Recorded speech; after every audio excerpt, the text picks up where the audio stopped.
welcome to the AEW Dynamite preview. We are the Dudley Boys of What Culture. I'm Adam Wilbourn, joined by Michael Hamflett and Michael Sidgwick, here to look ahead to tonight's episode of AEW Dynamite. But before we get into it, if you're a fan of this sort of thing, make sure you subscribe to WhatCulture Wrestling on Apple Podcasts, Spotify, Amazon Music, and YouTube. We do daily wrestling podcasts where we not only review AEW Dynamite, but also AEW Collision, Raw, SmackDown, the show formerly known as NXT 2.0. Pay-per-views, premium live events. We have interviews, roundtable discussions, and a round of the week complete with a very good quiz, of course, on Wrestle Culture. As I said, though, joined by Hamflett and Sidgwick to look ahead to Dynamite tonight and the road to AEW Dynasty. Yep. Need some stuff on that. God. Build, I want to get excited about it. Like the main event is, I think the main event is something, but purely on that, not exactly within the realms of fiction. They told a fictional story that I'm engrossed in? No, I just want the title off Mox because of the terrible stories that have surrounded that man.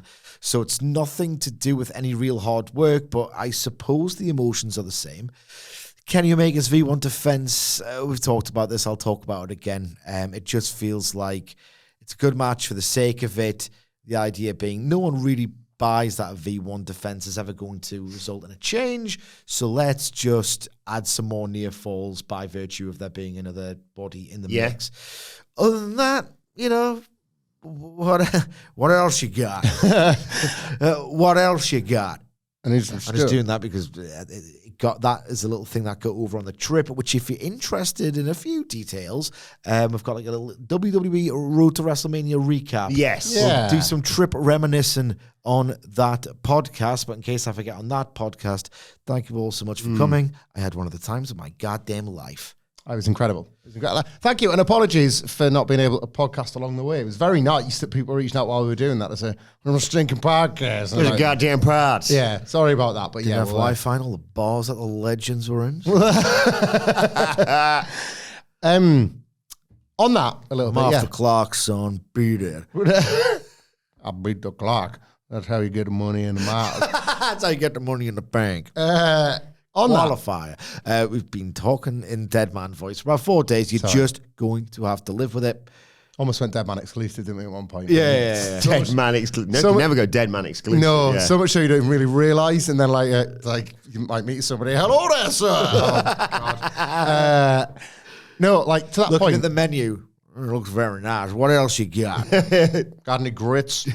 No, the Road to WrestleMania thing, we'll be talking about that, and it's always. I like to think that anyone that listens to all of our coverage or watches most of the stuff knows that often the simple and easy thing to do is like contrast it to WWE, even though comparison is a thief of joy and all that. However, on the Road to WrestleMania podcast and the talk conversation and stuff, we've kind of been ensconced in this like fed bubble a little bit because we've been like along the road with some of the shows and there's been like lots of TV and it's WrestleMania season and that's how it goes. But because there's been some, in my opinion, very warranted and justified criticism of that, it kind of reminds you when Wednesdays come around, and it is just when Wednesdays come around at the moment. It's not the time for AEW to even try and like gobble up the conversation all week long. Try. It's a good reminder to just like hold the wheel man. Like the Mr. Wheel. Sorry. AEW needs to just hold the wheel. Don't screw it up, kid. Like there is absolutely very, very, very low-lying momentum with this company. Creatively, the trust is being rebuilt. The imperfections almost help because by constantly just criticizing how useless the Death Riders stuff is and how stale John Moxley feels as a world champion, comparison can actually be helpful towards getting the joy. I couldn't think of the opposite word. Because then you look at the card and you're like, oh, that's bringing me joy. That's bringing me joy. Yeah. That's bringing me joy. Joy. The bringer of joy. The thief, as everyone knows this, the thief taketh away, the bringer bringeth. Indeed. Indeed. We're being brought loads of joy when you compare it to how the main event's making you feel. And I really worry about putting Swerve in this spot because, I don't know, man, instead of piss people, a lot of people off. But I do think the joy is coming. I think you have to wait. That's heat. Ever heard of it? I think you might have to wait a bit longer for the joy at the top. But all of the trust right now is being restored. And yes, there's only a couple of weeks to build a Dynasty card. Just don't screw it up. like, there's a lot to be said for just not screwing it up. And like wrestling screws it up all the time. WWE screwing it up right now. Right now. In fact, don't screw it up. That's the task between now and All In, where I think John Moxley will lose the title. Down forever, ideally. Don't screw it up. That's what you're looking for. I've never gone that way. Sometimes it goes 20 fucking years. But yeah, don't screw it up. Things are good. You with the same thought process as Hamflett of it's going to be All In probably that he drops the... Yeah. Yeah. Yep. In the interim, of course, Swerve versus Mox at Dynasty. He's going to call out Mox tonight. I genuinely had to check with you on the train ride yesterday. Is it less than a week since Spike? Yeah, it was. Yeah. Wild, the street Time loses all meaning on the road.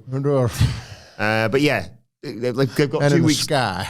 2 weeks to build Swerve versus Mox. Yeah, I feel like if you want Swerve to be the guy, great contender. Too many contenders to be the guy, really. You'd at least double or nothing that bitch, you know? That's what we've always said. Yeah. You know, you got your big show in May time. Double enough that bitch. Yeah. You'd at least give it more than this. Yeah. I think Luke says. If nothing else, you want like a rubbish time of it in AEW. After all this time, and it's been time, the next 6 months of this Moxley stuff, you want... Is that it? 6 months? Well, like Wrestle Dream September. Yeah. God, yeah. All Out is August. Wrestle Dream September, October, November, December, January. I started Jesus Christ. I started conflating like the worst of the BCC with all of this. Aye. And there wasn't. He went away and then it was like, doing things differently, man. And that was the real start, wasn't it? Yeah. God. Yeah. I just feel like we've invested this much time. Maybe my brain's broken and this is like a sunk cost fallacy of heat. Like, you know, if you keep going with it, maybe just don't keep going with it. And that's a sunk cost fallacy. And there's no actual point because you're not going to get real heat. You're just going to piss off Swerve's fans. But that's what I feel like they're going with. They are going with the idea of no one cared about Cope, really. You know, give himself a nickname like a loser. So why don't you try and extract a little bit of heat, elusive heat out of this Mox thing? Have him go over someone that you love, foster actual resentment and not just apathy, and maybe you could make it matter in the end. But at the same time, if Swerve wins that title, 1, I'll be happy. 2, on his quest to win the title in the middle of the ring, I'll be cheering him for whatever he does. Maybe it's good to do terrible creative on purpose. WWE, that was WWE's model for a year. For years, rather. Plural. Like, oh, yeah, it sucks. I hope Daniel Bryan can save us from this, etc. We go. Yeah. I'm with you on the fact that if nothing else, it'd be kind of like last 5 minutes of that are going to be edge of your seat stuff, aren't they? Because you can't know for definite they aren't just going to go with Swerve and make people feel happy. It's like Sammy Roman a bit of just like, it's probably not the guy that you always thought he was going to be, but we'll take it. Yeah. And within that context, right there in that moment, you're willing to buy in, I hope that they kind of, basically they do the more believable version of the Cope story. You know, the whole taking out the Death Riders deal. It was so unearned, and it's like, aren't you hard, Cope? Well done. You're just as hard as Moxley, if anything. It just never felt real. It was like, one by one, he's going to take him out because that's what happens. Not because I buy him doing literally it. Literally, they come back, 8 days later after the pape to... If only they could have made it for the Sunday. Yeah. Tied all that mess up loads sooner. I don't need Swerve to go on this like one by one attack job, but I do want him to be clever enough to deal with it, you know? Like he's smart enough to know the Death Riders will interfere, have some mates lined up, have just something, whatever, so you get a singles. But I would advocate for him losing through something accidental. And I'll keep like pitching Hangman and Swerve as the tree, but even if not Hangman, because it just came into my head there, the idea of like accidental buckshot. And Mox moves out the way and he hits Swerve and he loses. Oh, I didn't want that. But there is a hustling and a bustling world title scene again in AEW, and that's great because you've got the Owen on the horizon and the shot. There's a lot of people over enough to get it, which must mean something. They're talking big games, and they're kind of like they're ready to move on from Moxley with the belt, and we both think it's going to be to Ospreay. But like in doing that, you're already lining up the challenges and all that. So even if Swerve wins, the slate of challenges are there. Yeah, one of them wanting to going on that and inadvertently costing Swerve is you out, and that can be a bit of a dirty word, but like Swerve deserves and needs and warrants out, and the booking should kind of provide that and maybe even clue you into what that's going to be. You cannot, under any circumstances, have Moxley like bulldog choking him clean. Oh God, no! Like you are talking Absolute skinny or teeth. You cannot be the lucky bastard again. Tight booking. Yeah. I know you might have to double or nothing that bitch, but beyond that, this is like the last time Moxley gets away with it. Yeah. Like, and it cannot feel like, if only it wasn't so goddamn tough. Yeah, I don't want to think that about this stupid character anymore, and especially not at Swerve's extent. But so Swerve's calling out Mox tonight. Yeah. Per the notes, Newts. I don't know what he says because what we're doing here. I haven't got any idea what we're doing here. Of like, what's can he say to Swerve? You haven't stepped up. Well, in fact, like John Moxley should love Swerve Strickland. Swerve Strickland was a guy who's like one of the lone, like leading bright lights of AEW, and it's not fall era, but it's creative decline era, if you like, where Swerve's push and main event push and subsequent title run coincided with AEW going cold and the creative direction dropping off and the houses being down. But like, you know, if you're John Moxley, you've got a guy who's come into this position. You might see a lot in him. Like you went to that place. You weren't utilized particularly well towards the end in that place. And then you're being a credit to AEW. You're cool. You do sick stuff. Maybe, you know, this will be a little bit less cartoonish and crime spree than Mox's previous stuff because one of Mox's favorite matches of all time is Killshot versus Dante Fox. So maybe they'll play on that. Could Mox perhaps inherit Cope's? So I don't know what the premise of this is. Well, like, could he, you know, like how Cope was sort of not bad kid, but not good enough. Like, could Mox Cope? Has he now subsumed that from Cope? Has he like inhaled the copium very literally? And now he kind of takes a bit of that and says, "You got here, and I thought you were the future man, but you had the belt and then you dropped the ball. Yeah, that's why I had to come back and pick it up, kid." Like, so it's like almost like you let me down, really. Yeah. I was just going to leave you alone. I saw you as a noble failure, but whatever. But then you attacked me at the pay-per-view, and you reminded me, oh no, there's like still an ass that needs to be kicked, and it's yours. Yeah, that sort of thing. There's something that'll still be tied up in, you know, that sort of weird meta, how your career's gone, rather than I personally can't stand you. I don't know. I worry about a very AEW heavy promo exchange because there's not enough time to build a really escalating blood feud. Swerve said online he had 5 years left. They are not They all say strangers. They all say that. But what I was going to say was they're not strangers to using stuff Cody like, was saying it, wasn't he? Oh, he's lying. Swerve's lying. He's lying. But they're not adverse to using Twitter to further an angle. Moxley could say that. I was like, that's a bit arrogant, mate. You're not going to last 5 more minutes. Yeah. You're getting 5 years out of a company run by me. Like when they tweeted the house stuff and it was hiding the fire. Like that could have gone out to get the conversation today to plant this anger within Moxley. Who the fuck does he think he is? Like, that's how long he thinks it's going to take to run this place. Yeah. That's how long I've been here running this place, you know? So that's Mox. Promise we'll get to your Kenny Omega steak in a second. You're going to have your Cope vegetables first, though, Sid. Why do I have to do anything? Well, you don't have to. You can blow by this as fast as you want. I've just written it down, so I have to mention it. What's next for Cope? Well, what is Who next? gives a f***? What is next is a sit-down interview with... It's advertised. I thought, sorry, mate, I apologise. Sorry. I thought, like, if it's not a talking point or an express advertised segment... Why are you doing this? What's next for? I don't know. Yeah. Cope, that's the primary example of someone I don't care about. So what's next for Cope? But we have to talk about this. You're right.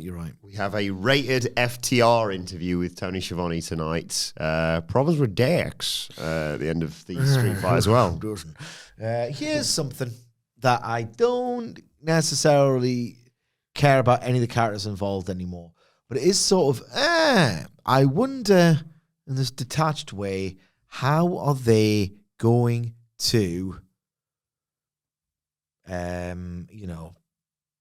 are they going to, because it feels like, well, if Dax has got a problem with Cope and Dax is in a tag team, it's going to be FTR versus Cage and Cope. Yeah. Well, you know. Down the line. Yeah, down the line. Down the You know, next goddamn week. line. Next week, kid.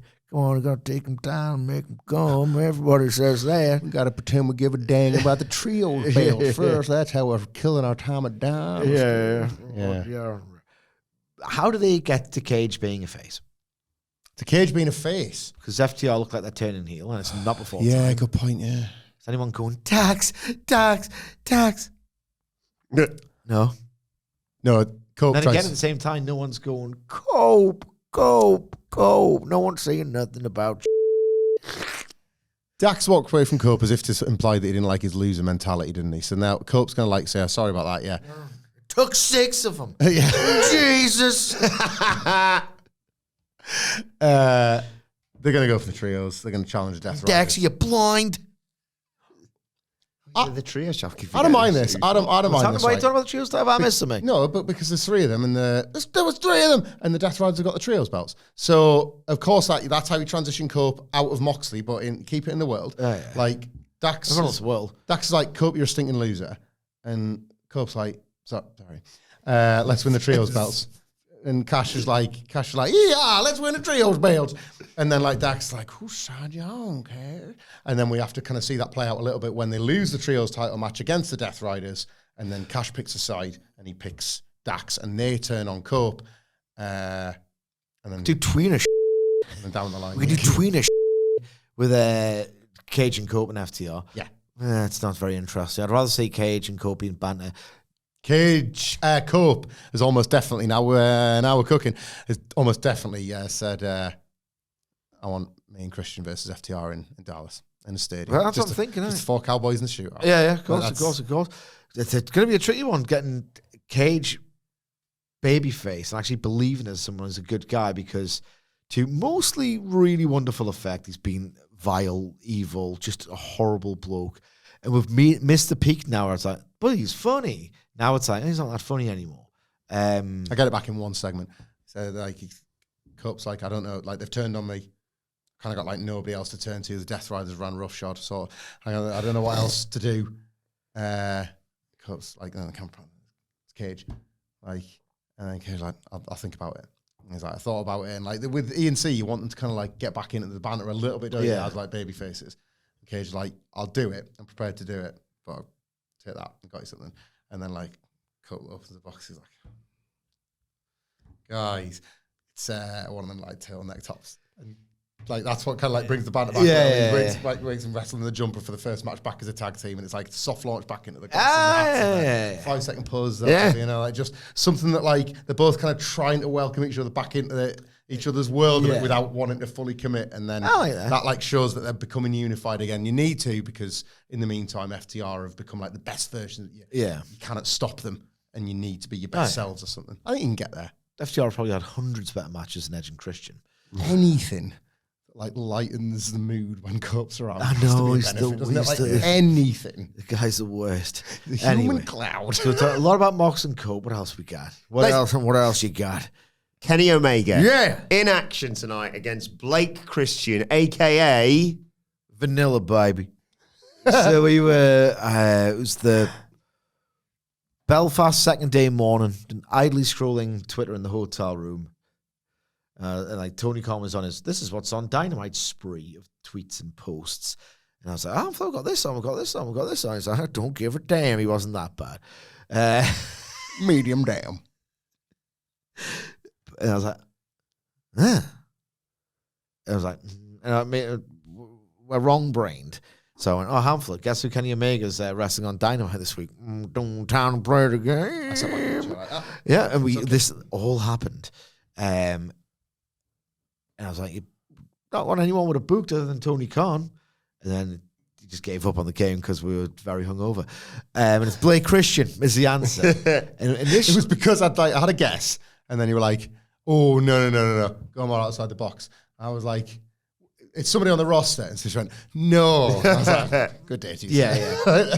Because it could be anyone. It could even be a boat. Because it's like he's got AEW already stacked, ROH stacked, CMLL guys at his disposal. He could just get, I don't know, Ultimo Dragon if he wanted. Mm-hmm. You know, there's loads of random little surprises in the Dubs history. Blake Christian, I like him. It's weird. Was it Commander he teamed with? That sounds about right, yeah. Double check that for me. Basically, as far as I'm aware, they haven't really touched this total douchebag quality. Oh, Lee Johnson he tagged with facing Commander and Hologram at Revolution. So I didn't see that. Maybe he douched it up. But, I loved that idea of, you got the Misawa highlights video and you've got the Hayabusa highlights video and all this cool, iconic pro wrestlers. And the gag was, let's do one for Blake Christian, who the rap on Blake Christian is, he is a guy who will do so many extraneous, convoluted in-ring movements to do a move, or it's like just do the move. Or if you're at least going to do a few little added flourishes, do that. It's wrestling. It is spectacle. It is entertainment. Don't do it so often and so, just do a move at some point, mate. What are we doing here? I'll agree on the idea. Style, yeah, substance, no. And then that's how this video came along of treating Blake Christian like he's, someone who's amazing. She isn't. But in doing that video, and you've seen some of the GCW heel work and glimpses of it, you'd love to see him get V-triggered.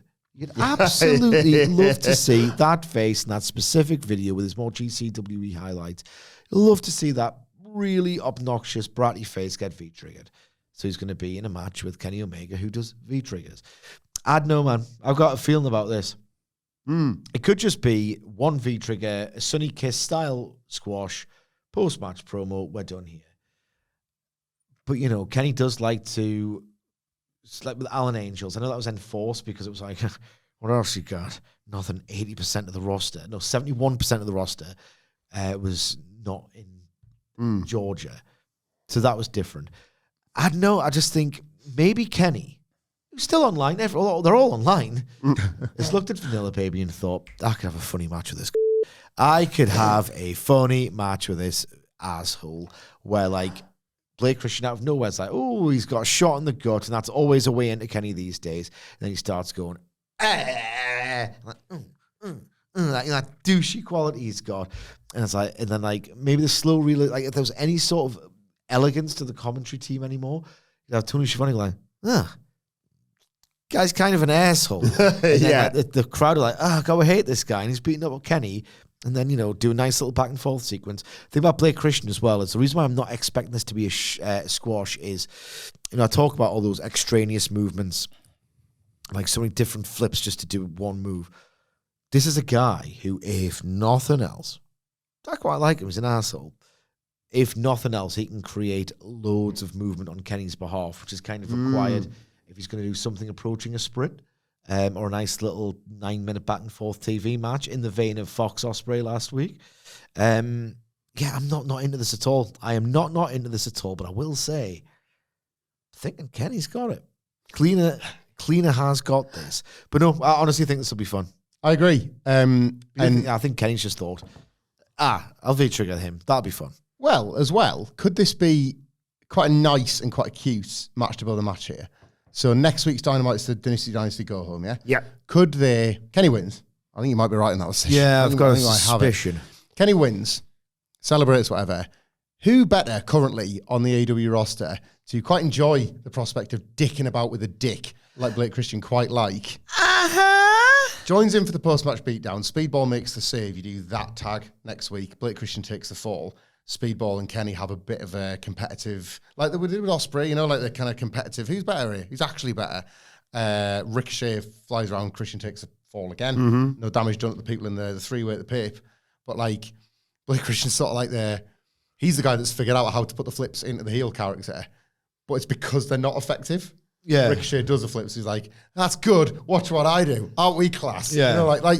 I don't know, sort of high octane, pretty deadly for a week or something. Yeah. And that'll be a pretty fun tag as you go home tag. And then you put a few spots in there where you where Kenny has to see firsthand that Speedball's pretty good, and Ricochet was never that bad. And then Speedball can get the pin next week, and Kenny's ugh. And if that happens, you might get the win at Dynasty. Really mouth-watering prospect as well tonight. Brody King versus Kyle Fletcher. There's 3 matches other than the Kenny one. Well, yeah, I'll take that. Which one is this again? Sorry. Well, you can do Dealer's choice. Brody King versus Carl We'll just Fletcher. do this. We'll do it in order. Powerhouse That's Hobbs written down. versus Mark Davis. And Mark Briscoe versus Konosuke Takeshita. This feels like the best episode of Collision ever.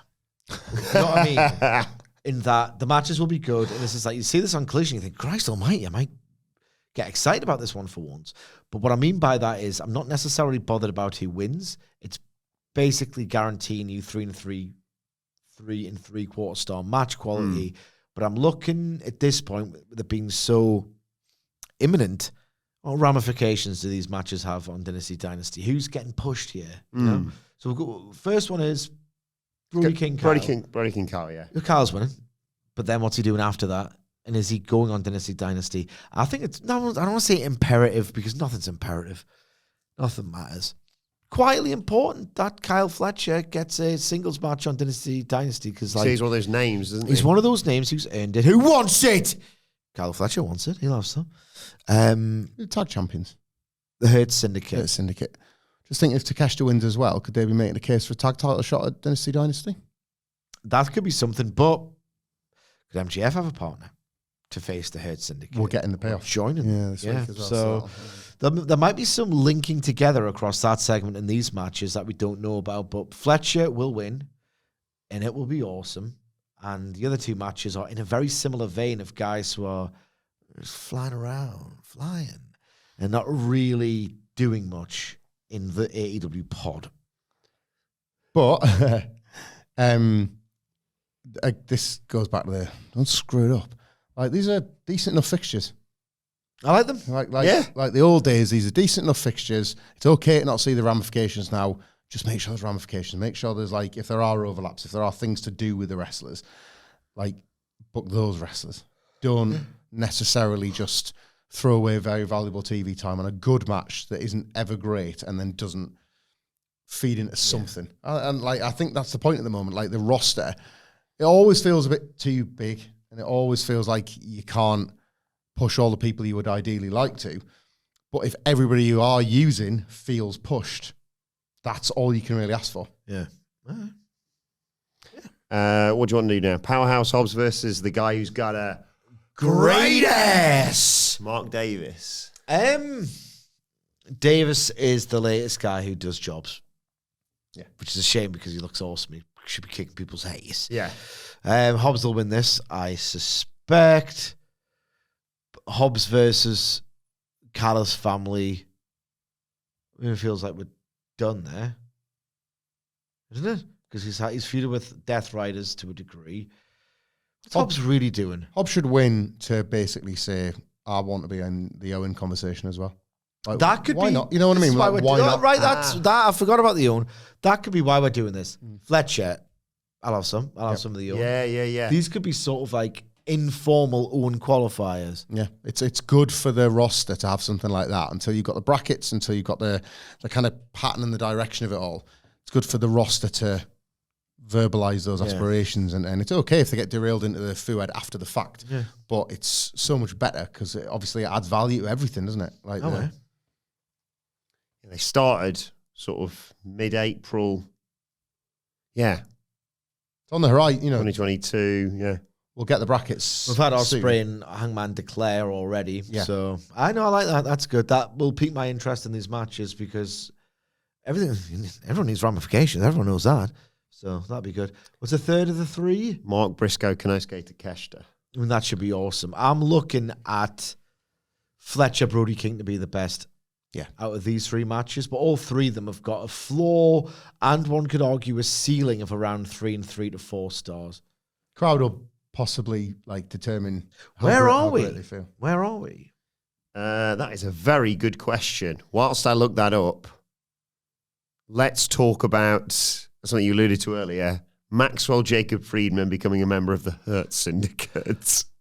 It's a strange one, this, to the point where when MJF and MVP came out of that face-to-face confrontation, easy for me to say, I'm thinking, you're in completely different zones. Tag team division zone. Zones are disappearances, I'm telling you.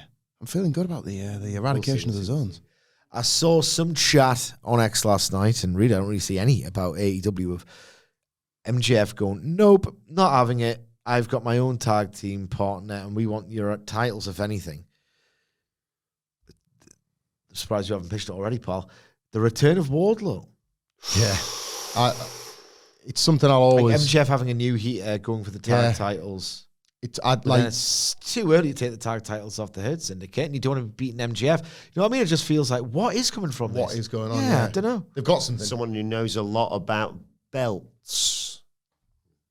Yep. Cody. That's good. That happened. Yeah. Wardlow, I mean, did you see the carrying cross botch? But Hammerstone Yeah. goes way back. I've seen him infrequently. Yeah. Occasionally. Yeah.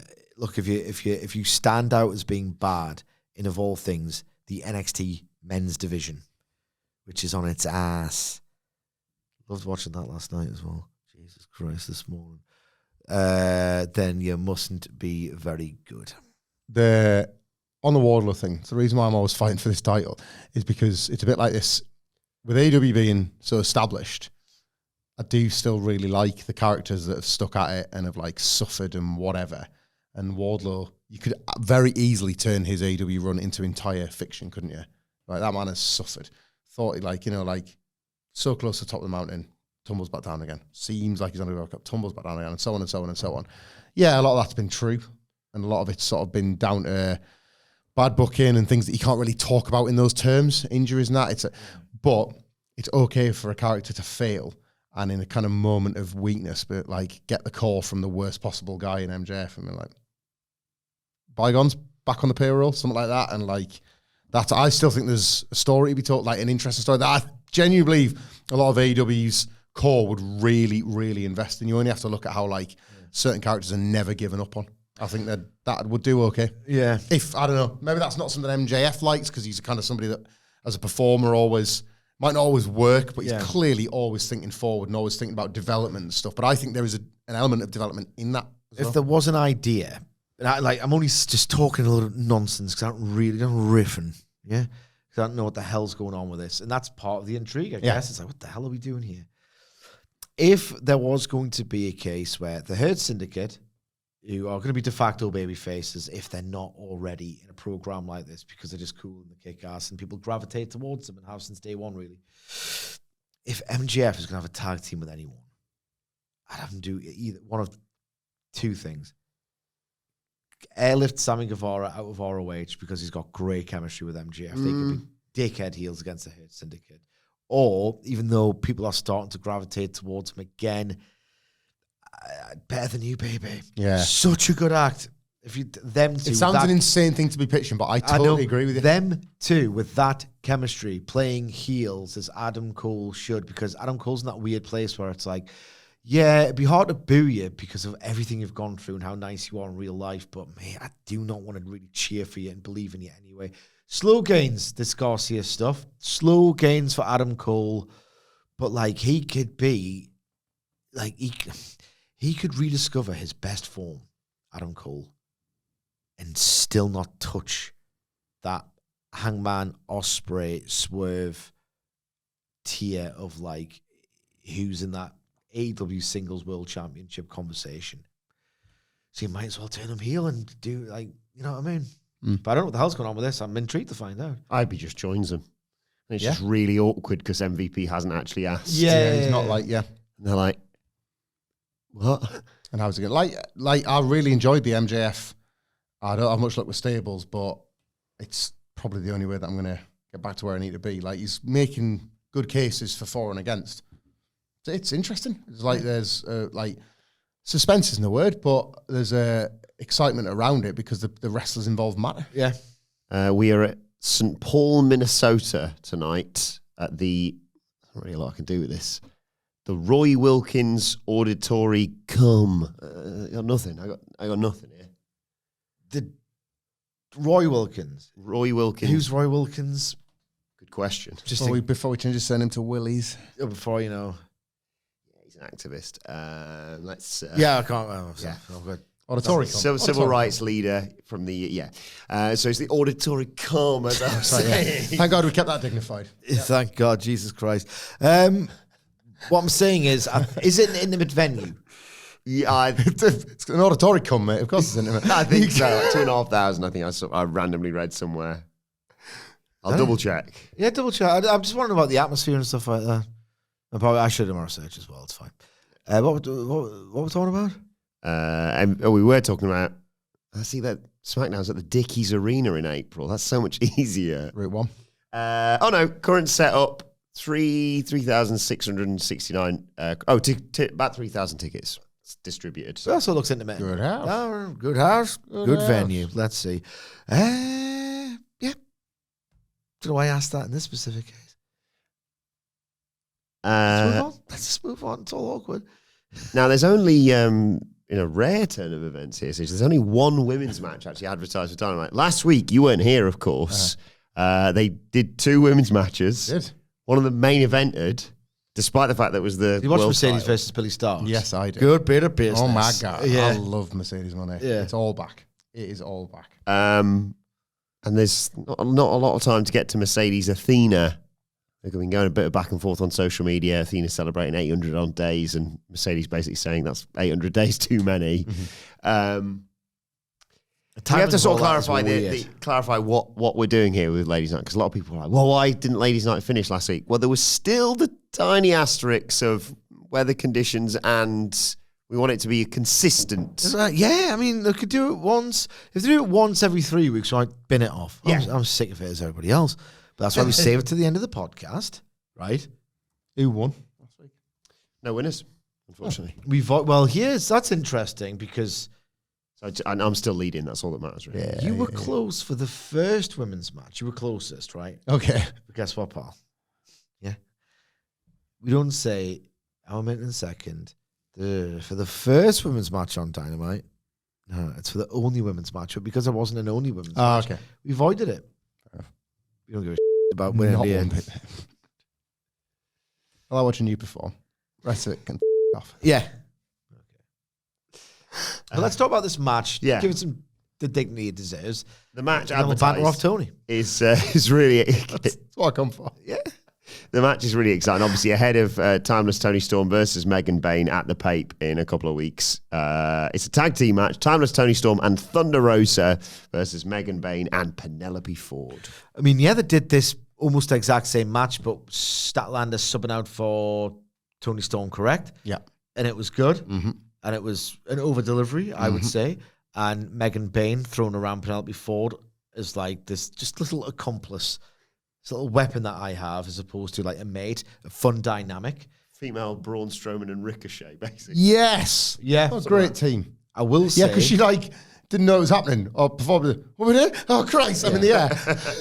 I will say in subbing out Statlander, you're subbing out one of the best wrestlers in the company, irrespective of gender. And for me, maybe Mercedes is still in that conversation of the best women's wrestler in the company. So the match might suffer as a result, but Tony Storm is more over than Statlander, so you're gonna basically subtracting 6 and adding half dozen of the other. Usual stuff will apply here. You won't see Megan Bain and Statlander interacting until it's absolutely necessary. You'll see a tease and maybe Megan Bain. Maybe the thing about Megan Bain is that she's not the most expressive of pro wrestlers. She's still a bit green, a bit stiff in there. Maybe her avoiding doing the old tag out at the start to delay the actual meeting, which you only want a little glimpse of to think, oh, that'd be great at the Pape. Look at their physical chemistry. And just, that whole, a bit of a coward, get some heat or whatever. She needs to work on her facial expressions, and this could be a good outlet as a match for her to do the old, no, that's smug, you're not getting me yet, I'm in your head sort of thing. So for Megan Bain's character development, this could be good. Match quality, we've seen a version of it, over delivery. I've got high-ish expectations for this. However, it's back to normality, innit? Probably. Same old ladies need. I'm looking forward to this. Have a bit of fun on the babyface side, by the way. Timeless Thunderstorm. Get the old band back together. Have Tony Storm. Tony Storm with the half face I pin. forgot about that. Thunder Rosa are in the same gear as Tony Storm. They got the band back together, but it's now in the timeless gimmicks. They both come out with their ridiculous like boas and dressing gowns and all the like.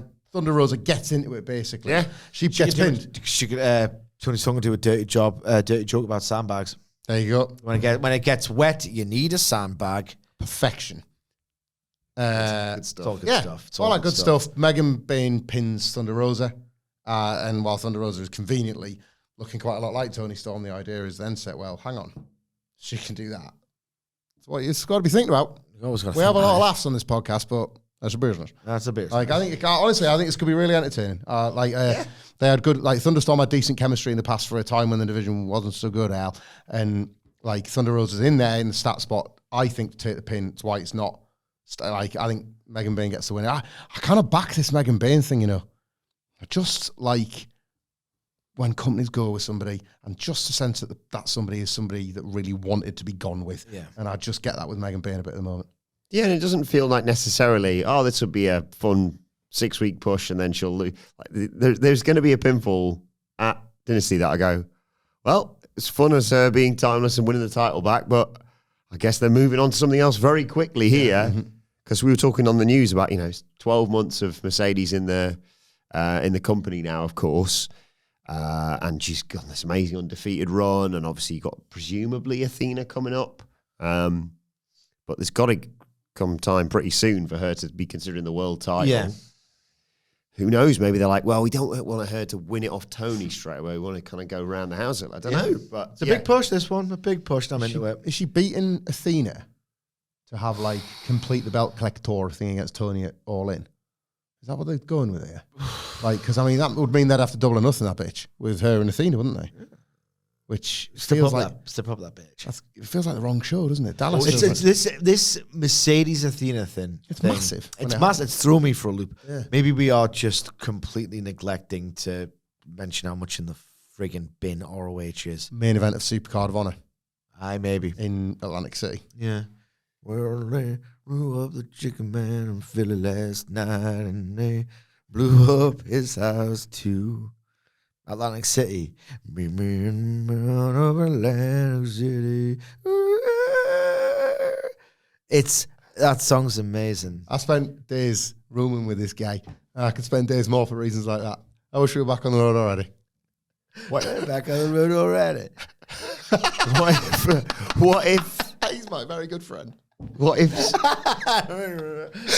they're doing all this to do like, Stephanie Vaquer did double duty on NXT? They just have an entire card of Mercedes defending each belt.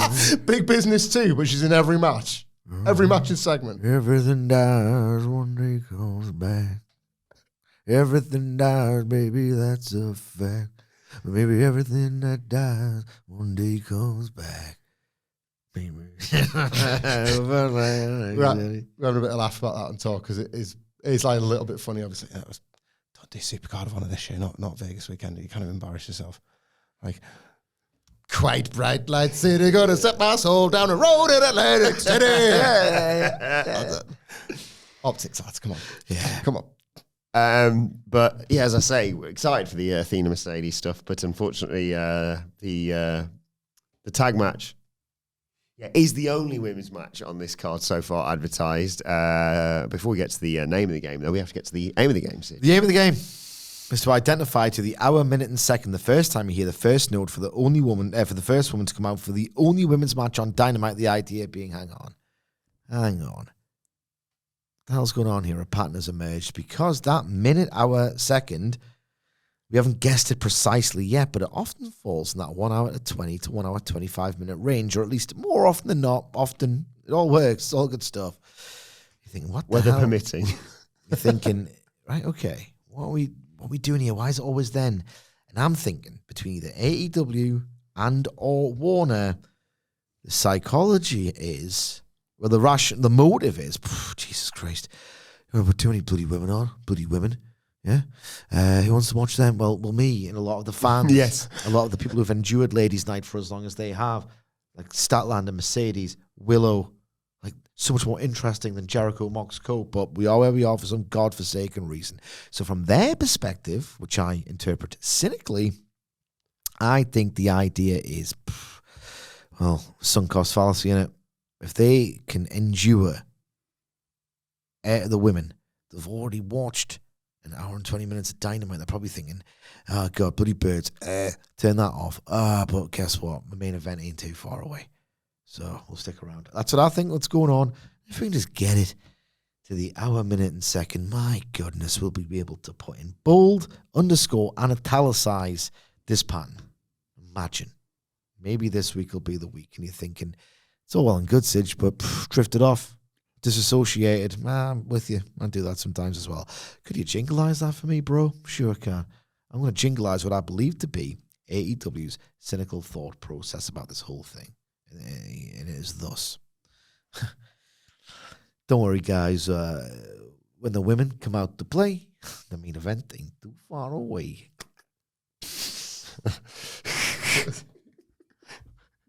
That's the name of the game. And the name of the game is... Well, this is ladies' night, and the feeling's wrong, 'cause I'm too tired from the tour, and I forgot to write a song. Write a song. Good. Write a song. He's missed a song. Because I got in yesterday, and then this morning, me and Hamflett recorded something pretty goddamn awesome. Ooh, excited for that drop. Really excited. Dave Dynasty, in fact. Yeah. A certain season finale featuring a certain two wrestlers. Indeed. What many are calling the best match ever. Indeed. And after that, before this podcast, I do some real working. I usually do the lady night song at dinner or something like that. You know what I mean? It's like it's not real work. People are still saying it's a real job, this. Yeah. People are saying Ladies' Night is one day going to be the name of the first all-women's AEW pay-per-view. That's still gathering momentum. Signs every That'll week. be real something, that one. Like, that's how they win. That's how they win. They just take it. Yeah. So that'd be absolute limey assholes. Give me some money. Thanks, as always, to the Panda Blair himself. I've got to play the game. Adam Blair, at Adam Wilson 4, and Jose Palomares at the Ho 11, the guys who always take care of the data. Thanks for this sort of thing. And Mr. Blair, I will see you in London on Friday ahead of Sweet Chin Disco. He's going to SmackDown, and hopefully we're going to try and catch a pint together before or after. Nice. Or maybe even at Sweet Chin Disco. You can still get tickets, by the way, Dice.fm. Mark Henry DJ. It's been a wild few days on tour with that man. Quite something to watch. Wheels of Steel.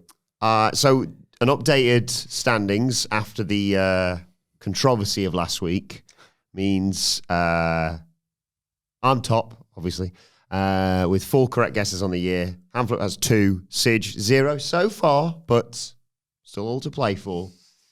And my strategy continues. 1, 2, 3, 4, 5. I mean, he's going to get close to it, and it's a route 1 week. I don't know. What you got on this one, Sidge?